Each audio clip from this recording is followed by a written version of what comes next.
बिस्मिल्लाहिर्रहमानिर्रहीम। मैं हूं इरफान सरवर और आप देख रहे हैं यूएई ऑफिशियल में वेलकम करते हैं। आप लोगों को पता है कि यूएई के हवाले से कोई भी लेटेस्ट अपडेट आती है सबसे पहले हम आप तक पहुंचा देते हैं। आज इसी तरह एक बहुत ही ज़बरदस्त न्यूज़ आई, सोचा आप तक लाजमी पहुंचा दूं।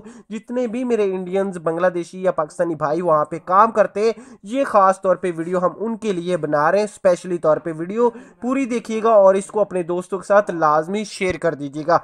लेकिन उससे पहले एक रिक्वेस्ट और करेंगे, वीडियो पे फर्स्ट टाइम है तो वीडियो को लाइक, चैनल को सब्सक्राइब और बेल आइकन को लाजमी दबा लेना है ताकि हर वीडियो का जो नोटिफिकेशन होता है वो आप तक सबसे पहले पहुंच जाए और हर अपडेट्स आप तक सबसे पहले आ जाए। ठीक है दोस्तों, आप लोगों की स्क्रीन के सामने एक स्केड्यूल लेके आ चुके हैं, इसको आप गौर से जरा पढ़िए। यहाँ पे वाज़ह तौर पे ये लिखा हुआ है कि अगर आप वहां पे कोई भी प्राइवेट पार्टी कर रहे हो तो आप लोगों को 50,000 दिरहम का जुर्माना, यहाँ पे आज हुआ भी है एक पार्टी को 50,000 दिरहम का जुर्माना, और अगर आप कर रहे हो तो 15 से 50,000 दिरहम का जुर्माना हो सकता है।